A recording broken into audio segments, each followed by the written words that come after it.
Good morning friends, હું અજય ત્રિવેદી અને આજે આપણે ધોરણ 11 સાયન્સ બાયોલોજીમાં છઠ્ઠા નંબરનું ચેપ્ટર શીખવા જઈ રહ્યા છીએ. મિત્રો, ચેપ્ટર ની સાથે સાથે હું તમને ગુજકેટ અને નીટની તૈયારી પણ કરાવીશ, જેથી કરીને તમે ગુજકેટ અને નીટમાં પણ સ્કોરિંગ રિઝલ્ટ મિત્રો લાવી શકો. સાથે સાથે દરેક ચેપ્ટર 11 અને 12 ના બધા ચેપ્ટરોના ફિગરો સાથે હું તમને એકદમ સરળ રીતથી બધા ચેપ્ટરો શીખવાડવાનો છું, એટલે ચિંતા ન કરતા. એટલે તૈયાર થઈ જાઓ પૂરેપૂરા માર્ક્સ લાવવા માટે. તો ચાલો શરૂ કરીએ. ચેપ્ટર 6 આપણું ચેપ્ટર છે સપુષ્પી વનસ્પતિઓમાં અંતસ્થ રચના. હવે સપુષ્પી વનસ્પતિ એટલે શું? તો જે વનસ્પતિ પોતાના જીવનકાળ દરમિયાન પુષ્પ ધારણ કરે છે એને સપુષ્પી કહી શકાય. અને વનસ્પતિ હોય, ચાહે સજીવ હોય ચાહે મનુષ્ય હોય, તો એમાં બે પ્રકારની રચનાઓ હોય. એક બાહ્ય રચના જે આપણે બહાર દેખાય છે, અને બીજી અંદરની રચના જેને આંતરિક રચના કહેવાય. આપણા શરીરની અંદર જે આંતરડા, ફેફસા, જઠર, હૃદય, કિડની આ બધું જે આવેલું છે એ બધા અંતસ્થ રચના કહેવાય.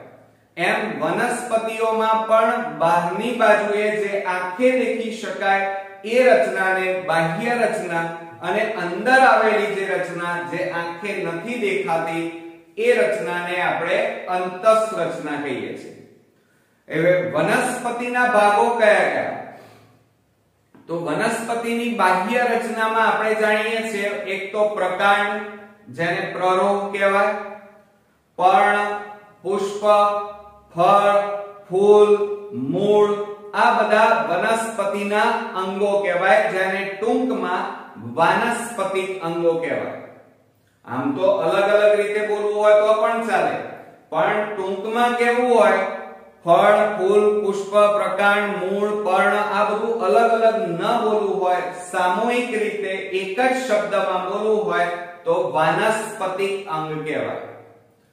હવે વનસ્પતિની અંદરની રચના છે, એ અંદરની રચના જેને આંતરિક રચના કહેવાય. આ આંતરિક રચનાની ઓળખ આપતી જે શાસ્ત્ર છે એને અંતસ્થ રચના શાસ્ત્ર કહેવાય, જે વનસ્પતિના આંતરિક રચનાનો અભ્યાસ શીખવાડે છે.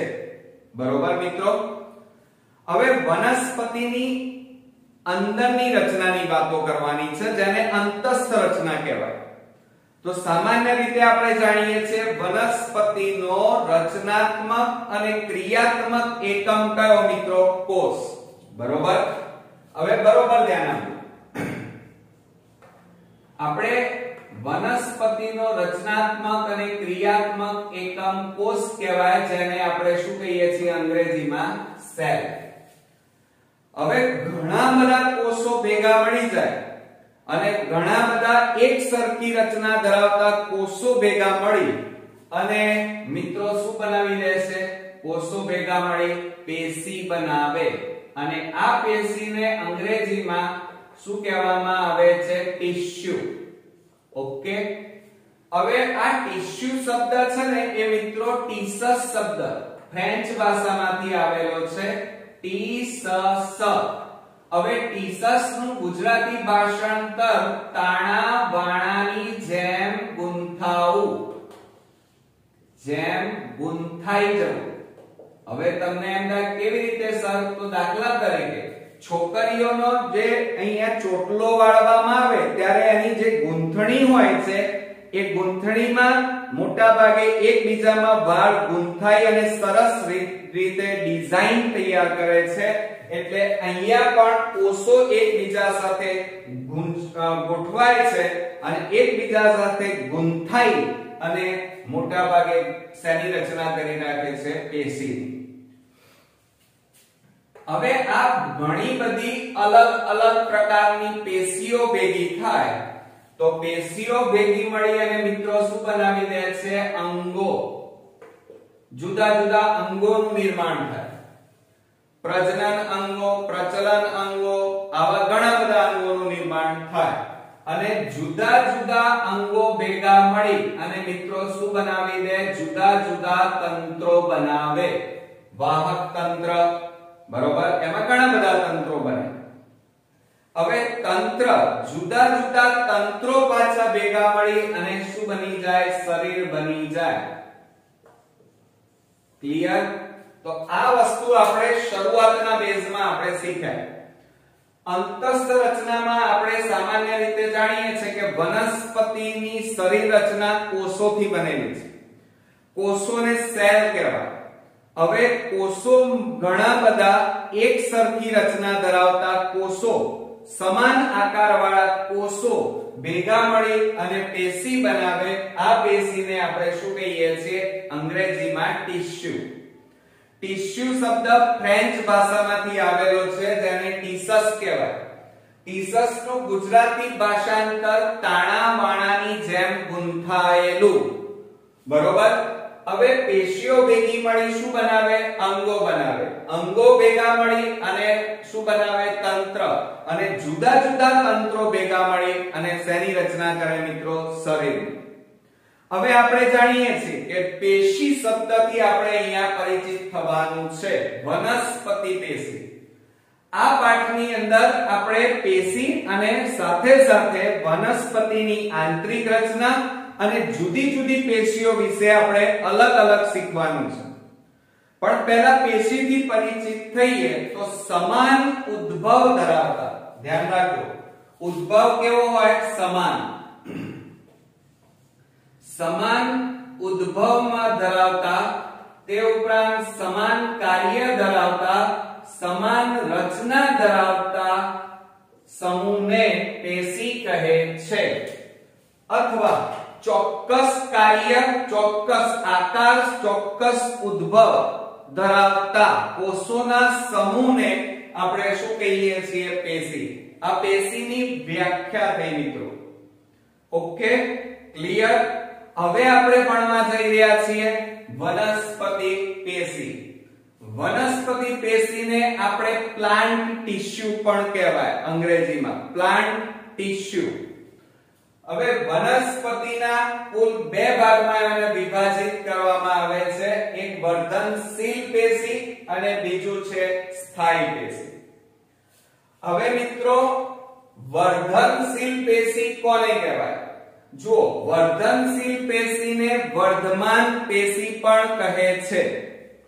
બીજું આ જીવંત પેશી છે. એક તો એને બીજા કયા નામે ઓળખવામાં આવે છે? વર્ધમાન. સાથે સાથે આ જીવંત પેશી છે. એટલે કે આ પેશીના કોષો વિભાજન પામી નવા કોષોનું સર્જન કરે. સર્જન કર્યા પછી એ કોષો રૂપાંતર પામે. રૂપાંતર પામ્યા પછી એ નવા કોષોનું સર્જન કરી શકતા નથી. સમજો જરા. વર્ધનશીલ પેશી કોને કહેવાય? કે જે પેશી ના કોષો વિભાજન પામી સતત નવા કોષોનું નિર્માણ કરે જાય, સતત નવા કોષો ઉત્પન્ન કરે, એને વર્ધનશીલ અથવા વર્ધમાન પેશી કહેવાય. જ્યારે સ્થાયી પેશી કોને કહેવાય મિત્રો? તો ધ્યાન આપજો બરોબર એની વ્યાખ્યા. કે વર્ધનશીલ પેશીના કોષો, કે જે પેશીના કોષો વિભાજન પામી નવા કોષો બનાવે, નવા કોષો રૂપાંતર પામે, એટલે ચોક્કસ કાર્ય માટે ચોક્કસ આકાર ધારણ કરી લે, પછી એ મોટા ભાગે નવા કોષોનું નિર્માણ કરે નહીં, વિભાજન પામે નહીં, એવી પેશીને સ્થાયી પેશી કહેવાય. આ સ્થાયી પેશીના કોષો વિભાજન પામી શકતા નથી, નવા કોષોનું સર્જન કરી શકતા નથી. ઓકે, હવે આપણે વર્ધમાન પેશીના પાછા બે પ્રકાર પડે છે. એક પ્રાથમિક વર્ધમાન પેશી અને બીજું છે દ્વિતીયક વર્ધમાન પેશી. હવે આ પ્રાથમિક વર્ધમાન પેશી છે મિત્રો, એ પેશી શરૂઆતથી જ વનસ્પતિમાં, એટલે કે જન્મથી જ મોટા ભાગે વનસ્પતિમાં જોવા મળે છે. જ્યારે દ્વિતીયક વર્ધમાન પેશી વનસ્પતિની ચોક્કસ ઉંમરે ચોક્કસ કાર્ય કરવા માટે એનો ચોક્કસ ઉંમરે એનો ઉદ્ભવ થાય છે એને દ્વિતીયક અથવા પાર્શ્વીય વર્ધમાન પેશી કહે છે। બીજું મિત્રો કે આ પ્રાથમિક વર્ધમાન પેશીના બે પ્રકાર છે, એક અગ્રીય અને બીજું છે આંતરવિષ્ટ વર્ધમાન પેશી। હવે અગ્રીય વર્ધમાન પેશી છે ને એ મૂળ અને પ્રકાંડની ટોચ ઉપર આવેલી હોય છે। હવે મૂળની ટોચ ઉપર આવેલી હોય એટલે મૂલાગ્ર કહેવાય અને પ્રકાંડની ટોચ હોય તો એને પ્રકાંડાગ્ર અથવા પ્રરોહાગ્ર કહેવાય।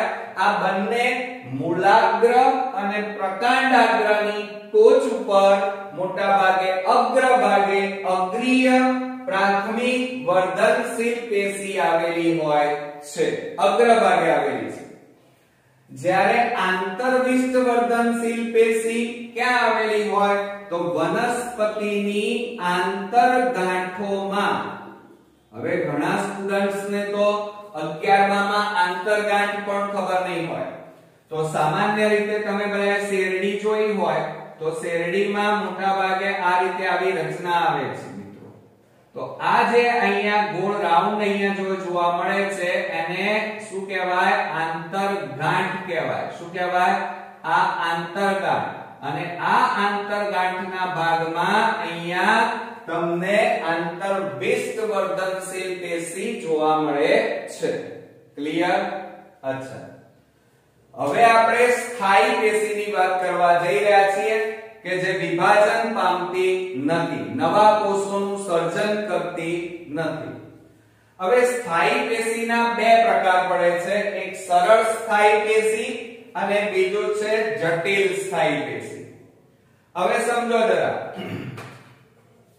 કે સરળ સ્થાયી પેશી એ એક જ પ્રકારના આકારના કોષોની બનેલી હોય છે, એ માટે એને સરળ સ્થાયી પેશી કહેવામાં આવે છે। આમાં કોષો બધા એક જ પ્રકારના એટલે કે સરખા હોય છે, માટે એને સરળ સ્થાયી પેશી કહેવામાં આવે છે। જ્યારે જટિલ સ્થાયી પેશી છે ને એને વાહક પેશી પણ કહેવાય। બીજું, વાહક પેશી એટલે કોનું કોનું વહન કરશે મિત્રો? એક તો પાણી, તે ઉપરાંત ખનિજ ક્ષાર અને તે ઉપરાંત મોટા ભાગે ખોરાક। આ ત્રણ વસ્તુઓનું વનસ્પતિ વહન કરે છે, માટે એને વાહક પેશી અથવા જટિલ સ્થાયી પેશી પણ કહેવામાં આવે છે। હવે જટિલ સ્થાયી પેશીમાં કોષો જુદા જુદા પ્રકારના હોય છે, માટે એને જટિલ સ્થાયી પેશી રચના કહેવાય છે। એની રચના જટિલ છે, ઓકવર્ડ છે અને બધા કોષો અલગ અલગ પ્રકારના જુદા જુદા પ્રકારના આવેલા છે મિત્રો, માટે એને જટિલ સ્થાયી પેશી કહેવામાં આવે છે। ક્લિયર? હવે બીજી વાત કરીએ કે જટિલ સ્થાયી પેશી એટલે વાહક પેશી। વાહક પેશીના બે પ્રકાર કયા કયા? જલવાહક અને બીજું છે અન્નવાહક। હવે જલવાહક પેશી એ શેનું વહન કરે? તો આપણે જાણીએ છીએ કે આ જલવાહક પેશી એક તો પાણી અને ખનિજ ક્ષારોનું વહન કરે છે, અને અન્નવાહક પેશી છે એ શેનું વહન કરે છે? ખોરાકનું વહન કરે છે। હવે તમે ધોરણ 9 માં ભણી ગયા છો કે જલવાહકમાં કુલ આમ તો તમે 2 ભણ્યા છો અને 11-12 સાયન્સમાં તમારે 4 જુદા જુદા પ્રકારના કોષો ભણવાના છે। એક તો જલવાહક મૃદુતક, બીજું જલવાહક તંતુઓ, તે ઉપરાંત મોટા ભાગે જલવાહિનીકી અને જલવાહિની। બરોબર? આ 4 અલગ અલગ પ્રકારના કોષોથી બનેલી જલવાહક પેશી છે, એ આપણે અહીંયા ભણવાની છે। આમ તો જલવાહક મૃદુતક અને જલવાહક તંતુઓ એ હવે તમે એનાથી પરિચિત થશો. ધોરણ 9 ની અંદર તમે જલવાહી નિકી અને જલવાહી ની, બરોબર, આ બે વસ્તુથી તમે પરિચિત છો. પરંતુ જલવાહક પેશીના બંધારણમાં કુલ 4 અલગ અલગ પ્રકારના કોષો આવેલા છે. એ જ રીતે અન્નવાહક પેશીમાં તો અન્નવાહક મૃદુતક, અન્નવાહક તંતુઓ, આ રીતે આપણે અન્નવાહક પેશીમાં ભણવાના છીએ. બરોબર, આવડશે મિત્રો? ચલો હવે સરળ સ્થાયી પેશી કે જેના કોષો એક સરખી સરળ રચના ધરાવે છે. બધા કોષો એક સરખા છે, એક સરખી રચના છે, માટે એને સરળ સ્થાયી પેશી કહેવામાં આવે છે. એના કુલ 3 પ્રકાર પડે છે. એક છે મૃદુતક, સ્થૂલકોણક અને દ્રઢોતક.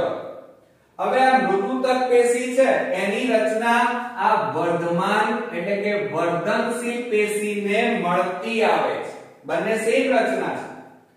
આ મૃદુતક પેશીના કોષો, આના કોષો મૃદુતક પેશીના કોષો વિભાજન પામી નવા કોષોનું નિર્માણ કરી શકે છે. સાથે સાથે આ મૃદુતક પેશી છે એના કોષોમાં એક તો કોષ કેન્દ્ર, જીવરસ આ બંને આવેલું છે. બરોબર, અને બધા એક સરખી રચના ધરાવે છે, પણ એમની દીવાલ જે છે એ કેવી હોય છે? અતિ પાતળી હોય છે મિત્રો, માટે એને મૃદુતક કહેવાય. હવે આપણે વાત કરવાની છે સ્થૂલકોણક પેશી. સ્થૂલકોણક પેશી વનસ્પતિને મોટા ભાગે મજબૂતાઈ પૂરું પાડે છે, તન્યતા પૂરું પાડે છે. જ્યારે તમે જોયું હશે કે પવન આવે, હલનચલન વનસ્પતિમાં થાય ત્યારે ઝાડ નમે, પાછું પોતાની જગ્યા ઉપર જાય, ડાળી નમે, પાછી પોતાની જગ્યા ઉપર જાય, એટલે મજબૂતાઈ આપવાનું કામ આ સ્થૂલકોણક પેશી કરતી હોય છે. આ પેશીના કોષો આની સરખામણીમાં થોડા કેવા હોય છે? એની દીવાલ જાડી હોય છે. અને સાથે સાથે આ સ્થૂલકોણક પેશીના કોષોમાં જુદા જુદા પ્રકારના સ્થૂલનો આવેલા હોય છે. હવે સ્થૂલનો કેવા પ્રકારના હોય છે એ આપણે નેક્સ્ટ ટોપિકો જ્યારે આવશે આ પેશી ભણીશું ત્યારે એની અંદર ડીપમાં શીખીશું. આ દ્રઢોતક પેશી, દ્રઢ એટલે મજબૂત. દ્રઢોતક પેશી છે એના કોષોની દીવાલ પ્રમાણમાં ઘણી જ જાડી હોય છે. આમ તો કહીએ ને તો આ જે પેશી છે ને એ આગળ જતા કેવી બની ગયેલી હોય છે મિત્રો? નિર્જીવ બની ગયેલી હોય છે. દ્રઢ એટલે કે જડ જેવી. દાખલા તરીકે નારિયેળના છોતરા તમે જોયા હશે, જોયા છે ને બધા? હવે છોતરા કેવા છે? મજબૂત પણ નિર્જીવ જેવા લાગે. બરોબર, તો આ દ્રઢોતક પેશીના કોષો ઘણી જ દીવાલ જાડી હોય છે અને નિર્જીવ પણ બની ગયેલા હોય છે અને વનસ્પતિને મોટા ભાગે મજબૂતાઈ પૂરું પાડવાનું કામ કરે છે. ઓકે, આ રીતે આપણી 3 પેશીઓ પૂરી થઈ: મૃદુતક, સ્થૂલકોણક અને દ્રઢોતક પેશી. હવે દ્રઢોતક પેશીના 2 પ્રકાર પડે છે: દ્રઢોતક તંતુઓ અને બીજું છે અસ્થિકોષો. એટલે કે આકારને અનુલક્ષીને, જેના આધારે આકારને અનુલક્ષીને દ્રઢોતક પેશીના 2 પ્રકાર. એક તો તંતુ જેવો આકાર છે માટે એને દ્રઢોતક તંતુ કહેવાય, અને અસ્થિકોષો જેવી રચના ધરાવે એને દ્રઢોતક અસ્થિકોષો અથવા કટકો કહેવામાં આવે છે. લટકો નહીં મિત્રો, પાછા તમે લટકો ના સમજતા. કઠકો. ઓકે, એટલે દ્રઢોતક તંતુઓ અને અસ્થિકોષો. અસ્થિકોષોનું બીજું નામ શું થયું મિત્રો? કટકો. ક્લિયર મિત્રો? ખબર પડી તમને? હવે આ રીતે આ ચેપ્ટરનો પહેલો ભાગની અહીંયા આપણે શરૂઆત કરી. પહેલો ફકરો આપણને જે આપેલો છે, ભાગ ચેપ્ટર 6 માં પહેલો ફકરો, એની સમજૂતી મેં શરૂઆતમાં સમજાવી તમને. પણ એક વખત ફરી રિવિઝન મારી લઈએ એટલે કમ્પ્લીટલી આપણું આ વર્ગીકરણ પાકું થઈ જાય. આમાંથી ઘણી વસ્તુ એવી છે કે જે ગુજકેટમાં પૂછી શકાય, નીટમાં પણ પૂછી શકાય. મિત્રો એટલી વસ્તુ મગજમાં નોટ ડાઉન કરી દેજો કે મારા 13 વર્ષના અનુભવથી હું તમને કહું છું કે નીટના મેં આટલા બધા પેપરો સોલ્વ કરેલા છે, જોયા છે, પણ હંમેશા ગુજકેટ અને નીટમાં બાયોલોજીની એનસીઈઆરટી ની બુક સિવાય ક્યાંય બહારનું પૂછાતું નથી. એટલે બુક્સની લીટીએ મિત્રો તૈયાર કરજો, તો તમે ગુજકેટ અને નીટમાં બાયોલોજીમાં સ્કોરિંગ રિઝલ્ટ લાવશો. અને મારા બધા વિડિયોની થિયરીમાં હું નાનામાં નાની વસ્તુ લીટીએ મિત્રો તમને સમજાવીશ, જેથી કરીને તમને 11-12 બોર્ડની થિયરી ગુજકેટ અને નીટમાં સહેજ પણ મિત્રો તમારે રીડિંગ નહીં કરવું પડે, બરોબર, અને સારા એવા માર્ક્સના ઢગલા તમે મેળવી શકશો. તો ચાલો એક વખત રિવિઝન મારી લઈએ. વનસ્પતિ પેશી ના બે પ્રકાર, વર્ધનશીલ પેશી એટલે કે વર્ધમાન પેશી એટલે કે જીવંત પેશી. બીજો પ્રકાર સ્થાયી પેશી. વર્ધનશીલ પેશી કોને કહેવાય? કે જે પેશીના કોષો વિભાજન પામી નવા કોષોનું નિર્માણ કરે એને વર્ધમાન પેશી કહેવાય. સ્થાયી પેશી કોને કહેવાય? કે જે પેશીના કોષો વિભાજન પામી નવા કોષોનું નિર્માણ કરી પછી રૂપાંતર પામી જાય અને પછી ક્યારે જીવનકાળ દરમિયાન વિભાજન પામી શકે નહીં, નવા કોષોનું સર્જન કરી શકે નહીં, એવી પેશીને સ્થાયી પેશી કહેવાય. હવે વર્ધમાન પેશીના બે પ્રકાર છે, એક પ્રાથમિક અને બીજું છે દ્વિતીય.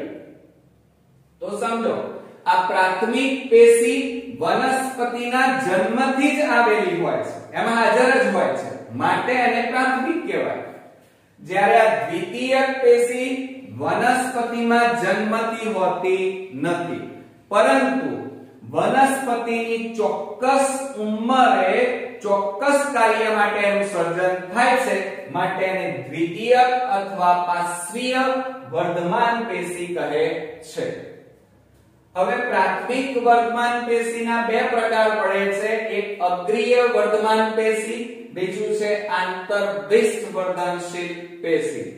અગ્રીય વર્ધનશીલ પેશી મૂળ અને પ્રકાંડની ટોચમાં આવેલી છે, એટલે કે પ્રકાંડાગ્ર, અને મૂળનો અગ્રભાગ એટલે મૂલાગ્રમાં આવેલી છે. આંતરવિષ્ઠ વર્ધનશીલ પેશી વનસ્પતિની આંતરગાંઠોમાં આવેલી હોય છે. હવે મિત્રો સ્થાયી પેશીની વાત કરીએ કે જેના કોષો વિભાજન ક્યારેય પામતા નથી. સ્થાયી પેશીના બે પ્રકાર પડશે, સરળ સ્થાયી પેશી અને બીજો પ્રકાર છે જટિલ સ્થાયી પેશી. સરળ સ્થાયી પેશીમાં એના કોષો બધા એક સરખી રચના વાળા એક જ પ્રકારના કોષોના સમૂહને સરળ સ્થાયી પેશી કહેવાય. જ્યારે જુદા જુદા કોષો, જુદા જુદા આકારવાળા કોષો ભેગા મળી અને જટિલ રચના બનાવે છે, માટે એને જટિલ સ્થાયી પેશી અથવા વાહક પેશી પણ કહેવાય. કારણ કે એ પાણી, ખનિજ ક્ષાર અને ખોરાકનું વહન કરે છે. જટિલ સ્થાયીના પાછા બે પ્રકાર છે, એક તો જલવાહક પેશી, અન્નવાહક પેશી. જલવાહક પેશી પાણી અને ખનિજ ક્ષારનું વહન કરે અને અન્નવાહક પેશી છે એ ખોરાકનું વહનમાં મદદ કરે છે. જલવાહક અને અન્નવાહકમાં ચાર જુદા જુદા પ્રકારના કોષોનું આપણે અભ્યાસ કરવાનો છે. જલવાહકમાં જલવાહક મૃદુતક, જલવાહક તંતુ, જલવાહિનીકી અને જલવાહિની, બરોબર. આ રીતે ચાર અલગ અલગ પ્રકારના કોષોથી બનેલો સમૂહ એટલે જલવાહક પેશી. હવે મિત્રો સરળ સ્થાયી પેશીના ત્રણ પ્રકાર, મૃદુતક પેશી, સ્થૂલકોણક પેશી અને દ્રઢોતક પેશી. મૃદુતક પેશી છે ને એ વર્ધમાન પેશીને મળતી આવે છે. આ પેશીના કોષો એક તો કોષ કેન્દ્ર અને જીવરસ ધરાવે છે. એમની દિવાલ અતિ પાતળી હોય છે. સ્થૂળકોણક પેશીના કોષોની દિવાલ પ્રમાણમાં જાડી હોય છે અને એમનામાં જુદા જુદા પ્રકારના લિગ્નિન અને પેક્ટિનના સ્થૂલનો આવેલા હોય છે, જે વનસ્પતિને મોટા ભાગે મજબૂતાઈ પૂરું પાડવામાં વળાંક લેવામાં મદદ કરે છે. ત્રીજો જે પ્રકાર છે એ દ્રઢોતક પેશી. દ્રઢોતક એટલે દ્રઢ એટલે મજબૂતાઈ આપવાનું, આધાર આપવાનું મોટા ભાગે આ પેશી કાર્ય કરે છે.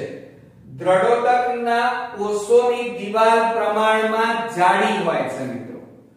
આ પાતળી એના કરતા જાડી અને આ પેશીના કોષોની દિવાલ ઘણી જ જાડી હોય છે અને મજબૂતાઈ આપે છે અને એના કોષો મોટા ભાગે નિર્જીવ બની ગયેલા હોય છે. હવે દ્રઢોતક પેશીના પાછા એના આકારને અનુલક્ષીને, એની જે રચના, એનો આકારને અનુલક્ષીને એના બે પ્રકાર પડે છે. એક તો દ્રઢોતક તંતુઓ અને બીજું છે અસ્થિકોષો અથવા કટકો કહેવાય, નોટ લટકો, કટકો. ઓકે મિત્રો, તો આ હતો આપણો વનસ્પતિ એટલે કે પ્લાન્ટ ટિશ્યુ, વનસ્પતિ પેશીના વર્ગીકરણ વિશે વાત કરી.